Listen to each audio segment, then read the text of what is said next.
Hello friend, मैं सीखा गुप्ता स्वागत करते हैं आपका अपने यूट्यूब चैनल पे। तो आज हम पढ़ेंगे इकोनॉमी। तो चलिए स्टार्ट करते हैं। निम्नलिखित में से कौन सा श्रम अर्थशास्त्र अनुसंधान के लिए नीति आयोग के तहत एक स्वायत्त संस्थान है? तो ये NILARD हो जाएगा, राष्ट्रीय श्रम अर्थशास्त्र अनुसंधान और विकास संस्थान। इंग्लिश की बात करेंगे तो national institute of labour economics research and development हो जाएगा। ठीक है, national institute of labour economics research and development हो जाएगा। ये आपका नीति आयोग के अंतर्गत आता है। एक संस्था है जो श्रम अर्थशास्त्र मानव संसाधन नियोजन और विकास में अनुसंधान पर केंद्रित है। इसकी स्थापना 1962 में institute of applied man power research के रूप में की गई थी और 2024 में इसका नाम बदलकर NILARD कर दिया गया। ठीक है, तो पहले इसका नाम IAMR था, institute of applied man power research.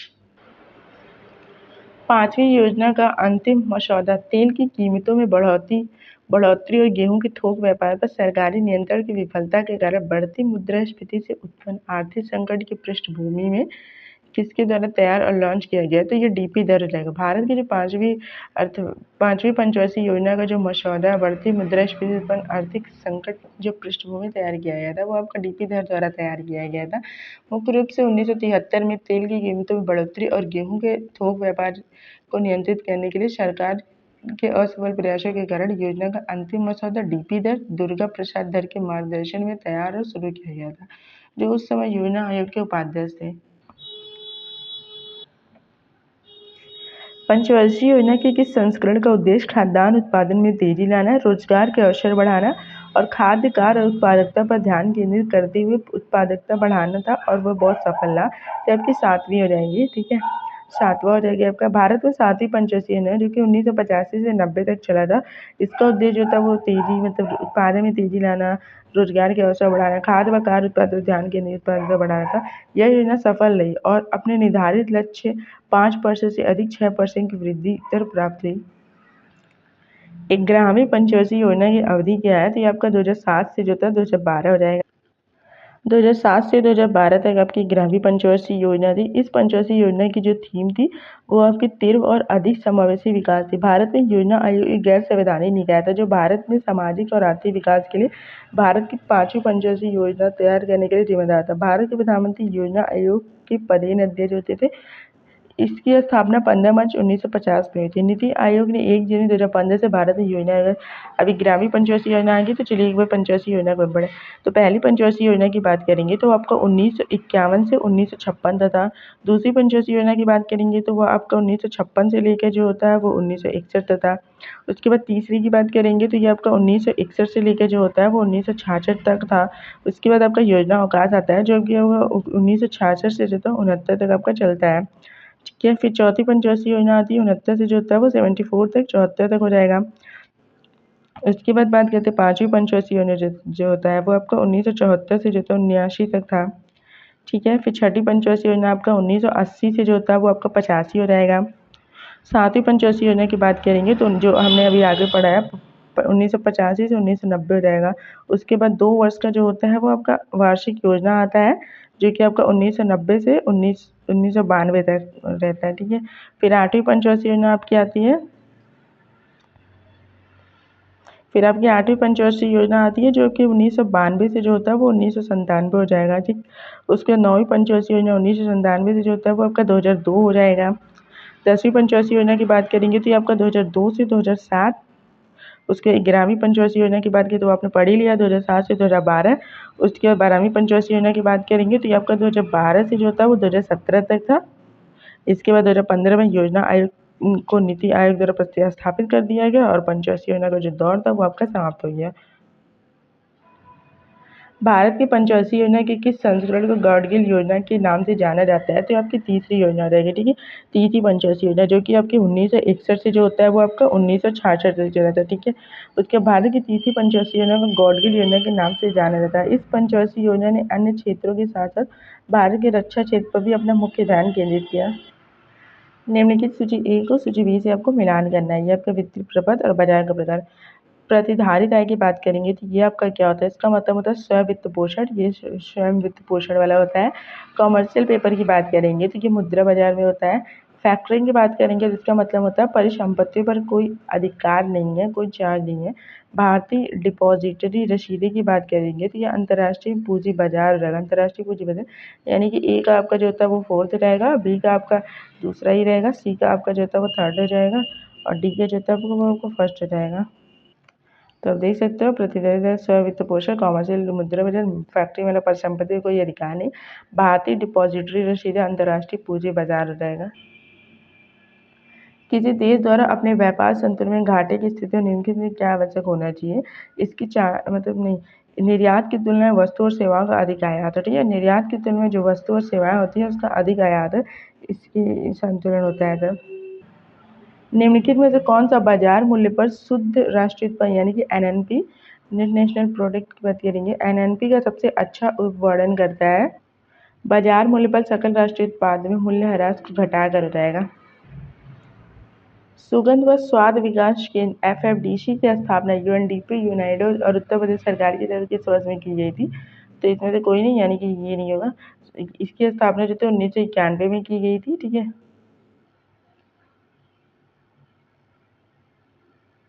निम्नलिखित में सही सम्मिलित युग्म का चयन करना। नीली क्रांति की बात करेंगे, नीली क्रांति मत्स्य व श्वेत क्रांति डेयरी उद्योग, पीली क्रांति तिलहन, लाल क्रांति उर्वरक। तो नीली क्रांति मत्स्य ये आपका सही है, श्वेत क्रांति डेयरी उद्योग ये भी आपका सही रहेगा, पीली क्रांति तिलहन सही रहेगा, लेकिन लाल क्रांति ये आपका उर्वरक से नहीं है, ये आपका मांस हो जाएगा, मांस से संबंधित है। लाल क्रांति जो था वो मांस ये सब। हरित क्रांति के दौरान सरकार द्वारा स्थापित अनुसंधान संस्थाओं ने क्या भूमिका निभाई थी? उन्होंने ग्रीन हाउसों के लिए जो होता है वो HIV हाई यील्डिंग वैरायटी बीज विकसित किए थे। हाई यील्डिंग वैरायटी का मतलब होता है जो उच्च उपज देने वाली जो किस्म होती है उसको विकसित किए थे। स्वर्ण क्रांति भारत के निम्नलिखित में से किस कृषि क्षेत्र में विकास के लिए जिम्मेदार है? तो ये आपका बागवानी हो जाएगा। वर्ष 1991 से 2003 के बीच की अवधि को भारत में गोल्डन रिवॉल्यूशन की अवधि के रूप में जाना जाता है। स्वर्ण क्रांति शहद और बागवानी से संबंधित, तिलहन उत्पादन का संबंध जो था वो पीली क्रांति से हो जाएगा। हरित क्रांति के संदर्भ में HYV बीज क्या है जिन्हें चमत्कारी बीज कहा जाता है? तो ये आपका जो था वो हाई यील्ड वैरायटी रहेगा। हरित क्रांति के संदर्भ HYV से तात्पर्य हाई यील्ड वैरायटी अर्थात उच्च उपज वाली किस्म से है। इसे चमत्कारी बीज भी कहा जाता है। हरित क्रांति को 1960 के दशक में नॉर्मन बोरलॉग द्वारा शुरू किया गया था, जिन्हें विश्व में हरित क्रांति के जनक के रूप में जाना जाता है। भारत में हरित क्रांति का नेतृत्व MS स्वामीनाथन के द्वारा किया गया था। भारत की दुग्ध क्रांति के चरण फर्स्ट 1970 से 80 को विश्व खाद्य कार्यक्रम के माध्यम से निम्नलिखित में से किसके द्वारा उपहार में दिए गए इसमें दूध पाउडर और मक्खन तेल की बिक्री से वित्त पोषित किया गया? तो ये आपका इसका आंसर जो होता है वो यूरोपीय संघ हो जाएगा, ठीक है। यूरोपीय संघ EEC हो जाएगा। निम्नलिखित कथनों पर विचार कीजिए। RBI अधिनियम की धारा 22 के अनुसार RBI के पास भारत में बैंक नोट जारी करने का एकमात्र अधिकार है। 1949 में RBI के राष्ट्रीयकरण के बाद RBI का स्वामित्व पूर्ण से भारत सरकार के पास है। SPMICAL के स्वामित्व वाले 60 टकसालों के में सिक्के ढाले जाते हैं। तो इसकी बात करेंगे तो ये आपका गलत हो जाएगा, बाकी आपका ये और आपकी ये जो है वो सही हो जाएगा कि 1949 के राष्ट्रीयकरण में RBI का स्वामित्व पूर्ण से भारत में हो जाता है, ठीक है, भारत सरकार के पास है। तो इसका आंसर जो होता है वो केवल 1 और 2 हो जाएगा। लीड बैंक योजना किस अध्ययन समूह समिति आयोग की सिफारिश के आधार पर शुरू की गई थी, जिसे वाणिज्यिक बैंकों की उपस्थिति और ग्रामीण अभिविन्यास की अपर्याप्तता पर प्रकाश डाला गया? तो ये इसकी बात करेंगे तो ये गॉडगिल समिति हो जाएगा, ये आपका गॉडगिल अध्ययन समूह हो जाएगा। 1969 में लीड बैंक योजना गॉडगिल अध्ययन समूह समिति सिफारिश के आधार पर शुरू की थी, जिसने वाणिज्यिक बैंकों की उपस्थिति और ग्रामीण अभिविन्यास की अपर्याप्तता पर प्रकाश डाला था। निम्नलिखित में से मुद्रा बाजार और मुख्य विशेषताओं के साथ मिलाना है। तो जमा प्रमाण पत्र की बात करेंगे तो RBI द्वारा डिमटेरियलाइज्ड के रूप में जारी किया गया। काल मनी की बात करेंगे, ओवरनाइट फंड लेन देन। वाणिज्यिक पत्र की बात करेंगे तो 7 दिन में 1 वर्ष के बीच परिपक्वताओं के लिए जारी किया गया। ट्रेजरी बिल का मतलब होता है शून्य कूपन प्रतिभूति। तो पहले का पहला ही हो जाएगा, दूसरे का दूसरा हो जाएगा, तीसरे का तीसरा। ट्रेजरी बिल जो था वो शून्य कूपन प्रतिभूति हो जाएगा, तो इसका आंसर जो रहेगा वो आपको पहला हो जाएगा। निम्नलिखित में कौन सी भारत में डाकघर बचत खाते की विशेषता नहीं है? एक डाकघर में एक खाता खोला जा सकता है, खाता केवल चेक से खोला जा सकता है, चेक सुविधाओं का लाभ उठाने की न्यूनतम जमा राशि 500 आवश्यक है। न्यूनतम जमा राशि जो होता है वो 500 आवश्यक है। 10,000 तक का ब्याज कर मुक्त हो जाएगा, उपयुक्त में से कोई नहीं रहेगा। तो इसकी विशेषता नहीं है। तो खाता केवल चेकबुक से खोला रहता है, ये इसकी विशेषता नहीं है, ठीक है। बाकी सब इसकी विशेषता।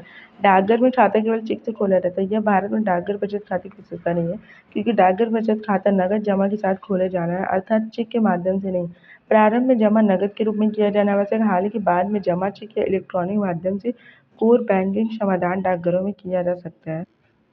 मुद्रा आपूर्ति के माप M3 में कौन सा मद शामिल नहीं है? तो ये आपका डाकघर बचत बैंकों में कुल जमा जो होता है वो ये आपका शामिल नहीं है। अगर बात करें तो ये M1 M3 ये सब क्या है? तो ये आपका भारतीय रिजर्व बैंक द्वारा उपयोग में किए जो मुद्रा आपूर्ति के ये आपका विभिन्न माप हो जाएगा। M1 की बात करेंगे तो M1 में क्या शामिल है? M1 में आपका जो जनता के पास नगद है, बैंक में जो जमा है, चेक द्वारा जो भुगतान योग्य जमा था वो और अन्य जमा शामिल हो जाता है।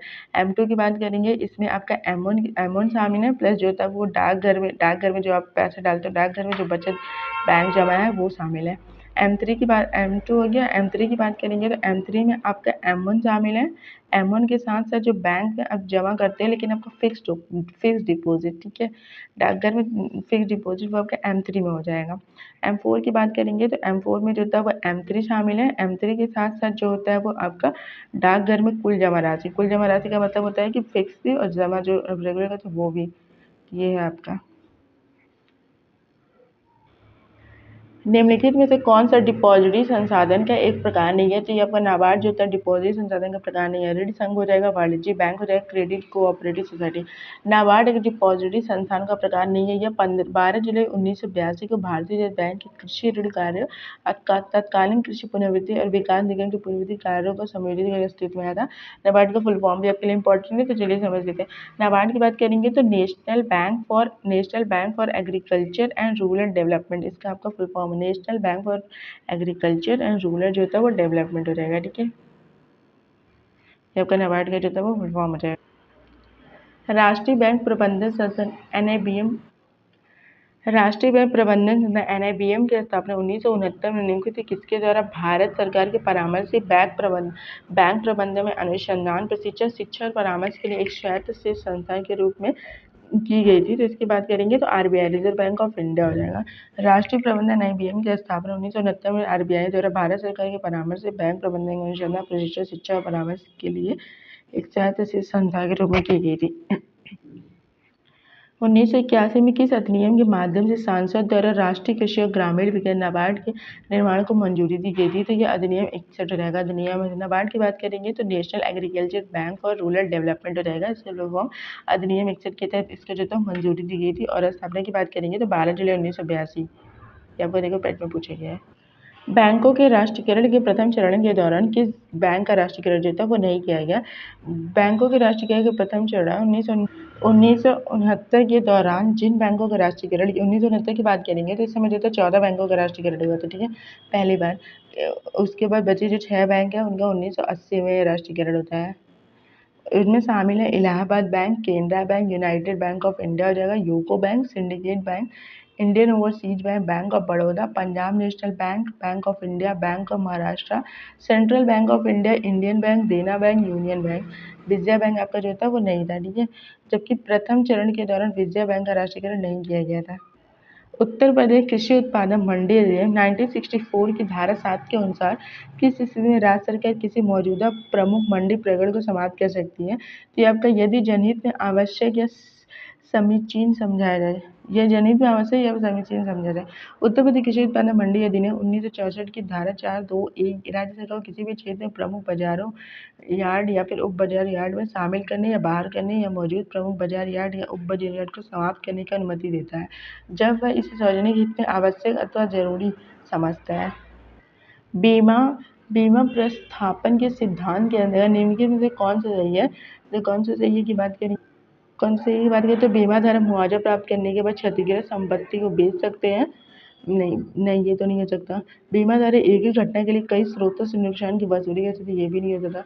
बीमा धारक को मुआवजा देने के बाद बीमाकर्ता क्षतिग्रस्त संपत्ति के अधिकार प्राप्त कर लेता है। हाँ, बीमाकर्ता जो होता है वो क्षतिग्रस्त, हाँ ये सही है। दो निपटान के बाद बीमा धारक क्षतिग्रस्त संपत्ति के स्वामित्व बरकरार रखता है, गलत, ये भी गलत रहेगा, तो आपका सी सही रहेगा। किस केंद्र प्रायोजित योजना का उद्देश्य किसानों की लाभप्रदता में सुधार करना, गुणवत्तापूर्ण भोजन की उपलब्धता सुनिश्चित करना और मिट्टी की उर्वरता और कृषि भूमि पारिस्थितिकी तंत्र को बहाल करना हो जाएगा। तो ये आपका राष्ट्रीय प्राकृतिक खेती मिशन हो जाएगा, NMNF हो जाएगा। ठीक है, ये आपका NMNF हो जाएगा, NMNF हो जाएगा। तो ये आप देख लो, ये आपका 13 अप्रैल 2025 में पूछा गया, अभी जल्दी का है। तो ये आपका पिट में आने की बहुत ज़्यादा संभावना है कि आपको पिट में भी ये पूछ सके। परंपरागत कृषि विकास योजना PKVI के तहत पंजीकृत किसानों को निम्नलिखित किस प्रकार की सहायता प्रदान की जाती है? तो ये आपका भागीदारी गारंटी प्रणाली प्रमाणन हो जाएगा। 2015 में शुरू की यह परंपरागत कृषि विकास योजना ये और राष्ट्रीय सतत कृषि मिशन के तहत एक सरकारी योजना है जिसका उद्देश्य भारत में जैविक खेती को बढ़ावा देना है। यह पंजीकृत किसानों को विभिन्न प्रकार की सहायता प्रदान करता है जिसमें टिकाऊ और पर्यावरण के अनुकूल प्रथाओं पर ध्यान केंद्रित किया जाता है। सहायता के प्रमुख रूप में शामिल की बात करेंगे तो 3 वर्षों में प्रति हेक्टेयर